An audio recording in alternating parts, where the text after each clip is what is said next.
ఆర్ఎస్ఎస్ను నిషేధించాలట. తాజాగా మహారాష్ట్ర కాంగ్రెస్ సీనియర్ నేత హుస్సేన్ దల్వాయ్ చేసిన వ్యాఖ్యలివి.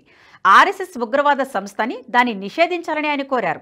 ఆర్ఎస్ఎస్ శాఖల్లో చిన్నపిల్లల ఉగ్రవాద భావజాలాన్ని పెంచి పోషిస్తున్నారని, ఈ సంస్థను ఉపేక్షించవద్దని కోరుతున్నారు. కేవలం హుస్సేన్ మాత్రమే కాదు, ఉలేమా హిందూ బోర్డు కూడా ఇదే డిమాండ్ను మహావికాస్ అఘాడీ ముందు ఉంచింది.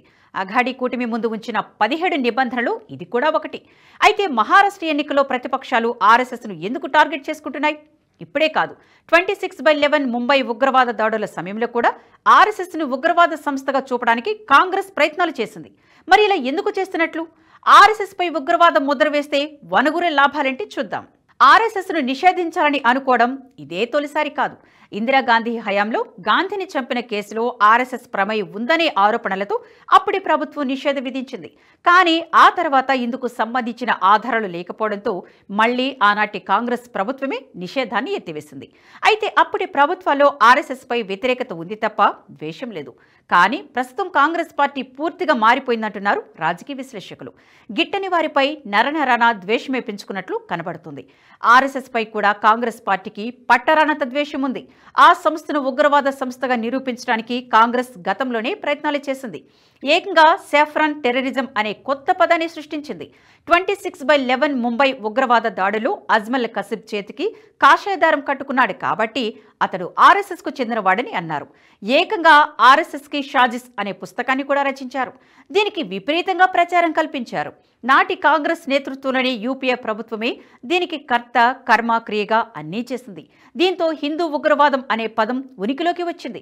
ఇక దీనికి తోడు రాడికల్ ఇస్లామిక్ సంస్థలు కూడా ఆర్ఎస్ఎస్ పై విరుచుకుపడ్డాయి. అదొక ఉగ్రవాద సంస్థ అంటూ ప్రచారం చేశాయి. ఆర్ఎస్ఎస్ జాతి వ్యతిరేక శక్తిగా మారుతుందని భయపెట్టాయి. దేశంలో రాడికల్ ఇస్లామిక్ సంస్థలతో పాటు ఇమాంలు, మౌల్వీలంతా ఆర్ఎస్ఎస్ పై విష ప్రచారం చేశారు. అయితే కాంగ్రెస్కు రాడికల్ ఇస్లామిక్ సంస్థలకు ఆర్ఎస్ఎస్ అంటే ఎందుకు గిట్టదు? దీన్ని నిషేధిస్తే కలిగే లాభాలేంటి చూద్దాం. ఆర్ఎస్ఎస్ దేశంలో లెఫ్ట్ వింగ్ ఐడియాలజీకి పెద్ద అడ్డంకిగా మారింది. ఈ సంస్థ దేశ యువతలో జాతీయవాదాన్ని పెంచి పోషిస్తుంది. దేశం మొదట, తర్వాతే మనం అన్న భావనను అందరిలోనూ పెంచి పోషిస్తోంది. దీంతో పాటు దేశ ప్రజలు తమ మతాన్ని తాము గర్వంగా చెప్పుకునేలా చేస్తుంది. సనాతన ధర్మం భారతదేశ ఆత్మని చాటి చెబుతుంది. దేశంలో పుట్టి పెరిగిన వారంతా హిందువులే అని చెబుతోంది. దేశంలో అందరూ కలిసి ఉండాలని కోరుతుంది. అదే సమయంలో మత మార్పిడిని వ్యతిరేకిస్తుంది. మతపరమైన ఆధిపత్యాన్ని అడ్డుకుంటుంది. ఇతర మతాలు పెత్తనాన్ని చెలాయించకుండా అడ్డుపడుతుంది. అయితే ఇది లెఫ్ట్ వింగ్ ఐడియాలజీకి పూర్తి విరుద్ధం.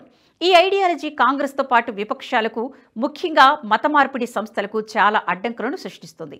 అటు రాజకీయంగానూ ఇటు ఐడియాలజీ పరంగానూ ఆర్ఎస్ఎస్ ఈ సంస్థలకు అడ్డుగా నిలుస్తోంది.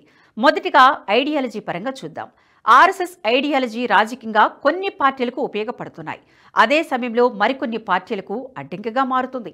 సనాతన ధర్మమే ఆర్ఎస్ఎస్ ప్రధాన సిద్ధాంతం కావడంతో ఈ ధర్మాన్ని సపోర్ట్ చేసే పార్టీలకు ఇది దన్నుగా నిలుస్తోంది. జనసేన, బీజేపీ లాంటి పార్టీలు ఈ ఐడియాలజీలతో లాభపడుతున్నాయి. బీజేపీ ఆర్ఎస్ఎస్ నుంచే పుట్టింది కాబట్టి ఇది మరింత ఎక్కువగా సహకరిస్తుంది. చాలా రాష్ట్రాల్లో ఎన్నికల గెలుపోటములను కూడా ఆర్ఎస్ఎస్ నిర్ణయిస్తోంది. గ్రౌండ్ లెవెల్ ప్రచారాన్ని నిర్వహిస్తోంది. ప్రజలందరూ ఆలోచించుకొని ఓటు వేయాలని కోరుతుంది. దీన్ని బీజేపీ ఉపయోగించుకుంటడంతో భారీగా లాభపడుతుంది. కొద్ది రోజుల క్రితం జరిగిన హర్యానా ఎన్నికల్లో బీజేపీ ఓటమి ఖాయమని చాలా మంది భావించారు. వరుసగా 2 పర్యాయాలు అధికారంలో ఉన్న బీజేపీకి ఈసారి ఓటమి తప్పదని అనుకున్నారు. కాంగ్రెస్ ఖచ్చితంగా అధికారంలోకి వస్తారని అందరూ భావిస్తున్న తరుణంలో ఆర్ఎస్ఎస్ ఈ ఎన్నికల్లో పాలుపంచుకుంది. గ్రౌండ్ వర్క్ చేసింది. ప్రజలంతా ఆలోచించుకొని ఓటు వేయాలని కోరింది. ఇందుకోసం 16,000 సమావేశాలు నిర్వహించింది. దీంతో ఎగ్జిట్ ఫలితాలను సైతం తలకిందలు చేస్తూ బీజేపీ విజయాన్ని సాధించింది. ప్రస్తుతం మహారాష్ట్రలో కూడా ఆర్ఎస్ఎస్ పనిచేస్తోంది. ఇది మహాయుతి కూటమికి లాభపడే అవకాశం ఉంది. అందుకే ఈ సంస్థతో తాము నష్టపోతున్నామని కాంగ్రెస్ భావిస్తోంది. ఈ కారణంగానే ఆ సంస్థపై ఉగ్రవాద ముద్ర వేసి నిషేధించాలని కోరుతుంది. మరోవైపు రాడికల్ ఇస్లామిక్ సంస్థలు, క్రైస్తవ మత మార్పిడి సంస్థలు ఆర్ఎస్ఎస్ను నిషేధించాలని భావిస్తున్నాయి. ఇప్పటికే మహారాష్ట్ర ఎన్నికల వేళ ఉలేమా బోర్డు కాంగ్రెస్కు ఇచ్చిన 17 నిబంధనలో ఆర్ఎస్ఎస్ నిషేధం కూడా ఉంది. అయితే ఈ సంస్థలు ఇప్పటి వరకు మత మార్పిడిలు చేయడం ద్వారానో లేక జిహాద్కు పాల్పడో దేశంలో ముస్లింల జనాభాను పెంచి పోషించాలని భావిస్తున్నాయి. క్రైస్తవ మిషనరీలు కూడా చాప కింద నీరులా మత మార్పిడిలకు పాల్పడుతున్నాయి. కానీ వీటిని ఆర్ఎస్ఎస్ అడ్డుకుంటూ వస్తోంది. మత మార్పిడి దేశ భద్రతకే ప్రమాదం. ఇది నాగరికత అస్తిత్వాన్నే దెబ్బతీస్తుంది. అందుకే ఆర్ఎస్ఎస్ వీటిని అడ్డుకుంటుంది. ఈ కారణంగా ఈ సంస్థలు కూడా ఆర్ఎస్ఎస్ను నిషేధించాలని కోరుకుంటున్నాయి. అయితే మహారాష్ట్ర ఎన్నికల్లోనే ఎందుకు ఈ డిమాండ్ ఎక్కువగా వినిపిస్తుంది చూద్దాం. మహారాష్ట్ర ఎన్నికల్లో మతపరమైన మనోభావాలు తీవ్ర ప్రభావం చూపుతాయి. అందుకే ఆ రాష్ట్రంలో ఉలేమా బోర్డు, మజ్లిస్ పార్టీల ప్రభావం ఎక్కువ. దీంతో పాటు దేశ ఆర్థిక రాజధానిగా కూడా ముంబైకు పేరు ఉంది. అంతేకాదు, ఒకప్పుడు ఉగ్రవాదులు, అండర్ వరల్డ్ డానులు కూడా ముంబై కేంద్రంగా చక్రం తిప్పారు. అక్కడ గనక తమ ప్రభావం చూపిస్తే మళ్లీ పాత రోజులను తిరిగి తీసుకురావచ్చని పార్టీలు భావిస్తున్నాయి. నిజానికి ఆర్ఎస్ఎస్ ఇప్పటి వరకు ఎటువంటి దేశ వ్యతిరేక కార్యకలాపాలకు కానీ, అసాంఘిక శక్తులకు కానీ ప్రోత్సహించలేదు.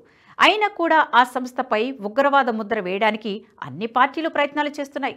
మరి ఇది భవిష్యత్తులో ఎటువైపు దారి తీస్తుందో తెలియాలంటే వేచి చూడాల్సిందే. ఈ వీడియో మీకు నచ్చినట్టయితే లైక్ చేయండి, 10 మందికి షేర్ చేయండి. అలాగే కామెంట్ల రూపంలో మీ అభిప్రాయాలను మాతో పంచుకోండి. Nationalist hub group of channels ను సబ్స్క్రైబ్ చేసుకుని తెలుగునాట జాతీయవాద జర్నలిజాన్ని ప్రోత్సహించండి. ఈ వీడియో కింద ఉన్న బెల్ ఐకాన్ పై క్లిక్ చేయడం మర్చిపోవద్దు.